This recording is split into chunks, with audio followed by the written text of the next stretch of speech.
Voice change করার সময় আমরা একেবারে শুরুতেই শুনি আই ইট রাইস। এটার ভয়েস চেঞ্জ কি হবে? আই মিন বেসিক ভয়েস কি হবে? Rice is eaten by me. এই যে বাই দিয়ে ওই সাবজেক্টের যে পজেসিভ ফর্মটা সেটা যোগ করা। হ্যাঁ, এটা আমরা ছোটবেলা থেকেই করে বড় হয়েছি।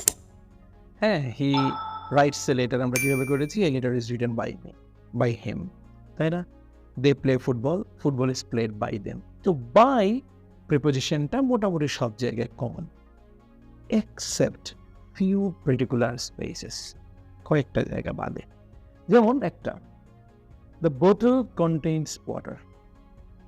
একটু খেয়াল করলে দেখবেন যে আমি যেসব জায়গায় বাই ইউজ করি সেখানে কিন্তু ওই বাইয়ের পরে যে সাবজেক্টটা থাকে সেটা একটা কর্মক্ষম সাবজেক্ট, অর্থাৎ সেই সাবজেক্টটার কোনো একটা কিছু ধারণ করার মতো ক্ষমতা আছে। Rice is eaten by me, আমি, এই যে ব্যক্তি আমি, তার কোনো কিছু ধারণ করার ক্ষমতা আছে, একটা ওয়ার্কেবল সাবজেক্ট। কিন্তু আমি যদি বলি water is contained by the বোতল, তো ওইখানে মি আর বোতল এক জিনিস? নিশ্চয়ই একরকম না। এর কিন্তু এই ধারণ করার ক্ষমতা ওভাবে নেই, একটা অ্যাকশন, কোনো কিছু ঘটানোর ক্ষমতা নেই।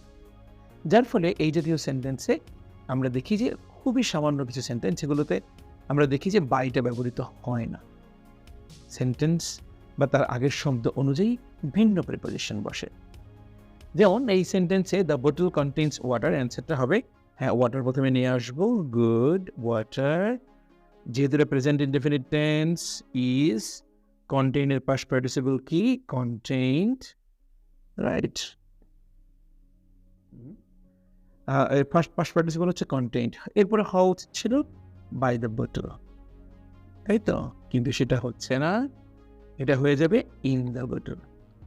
কারণ এই সেন্টেন্সের সঙ্গে বাই কোনোভাবে যাচ্ছে না, অর্থাৎ বোতলের দ্বারা ধারণ করা হয় এই ধরনের কোনো সেন্টেন্স আসলে লেখাই যায় না।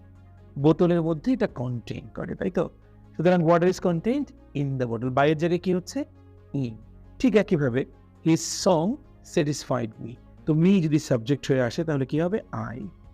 যেহেতু পাস্ট টেন্স ওয়াজ, স্যাটিসফাইড যেভাবে আছে সেভাবেই। এরপরে বাই মি হয়তো, সরি, বাই হিজ সং হয়তো হতে পারত, কিন্তু সেটা না, এটা হবে হচ্ছে উইথ হিজ সং, কারণ স্যাটিসফাইড বাই প্রিপোজিশনটা দেবে না, অর্থাৎ I was satisfied with his song, with his song. এটা আমরা মনে রাখবো যে স্যাটিসফাই শব্দটা, কন্টেইন শব্দটা, এগুলো কিন্তু বাই নেয় না, কন্টেইন নেয় হচ্ছে ইন, স্যাটিসফাই নেয় হচ্ছে উই, রাইট? ঠিক একইভাবে his hard work pleased me, এখানেও মি সাবজেক্ট হয়ে আসলে আই হয়ে যাবে, পাস্ট টেন্স যেহেতু ওয়াজ, প্লিজের পাস্ট পার্টিসিপল কি? প্লিজড। এরপরে বাই হিজ হার্ড ওয়ার্ক হয়তো হতে পারত, কিন্তু আমরা প্লিজের সঙ্গে বাইটা ইউজ করবো না, কি হয়ে যাবে? উইথ, অর্থাৎ I was pleased with his hard work. Example খুব বেশি কিছু নেই, জাস্ট এই বাইয়ের জায়গাগুলো বদলে ফেললাম। বাই, এখানে আমরা বাইয়ের জায়গায় লিখেছি ইন, কারণ কন্টেইনের সঙ্গে বাইরে যাচ্ছিল না। ঠিক একইভাবে স্যাটিসফাইয়ের সঙ্গে আমরা বাইরে লিখে উইথ লিখেছি, প্লিজের সঙ্গেও বাইরে লিখে উইথ লিখেছি। এগুলো এক্সেপশনাল হিসেবে আমরা মনে রাখবো। Thank you.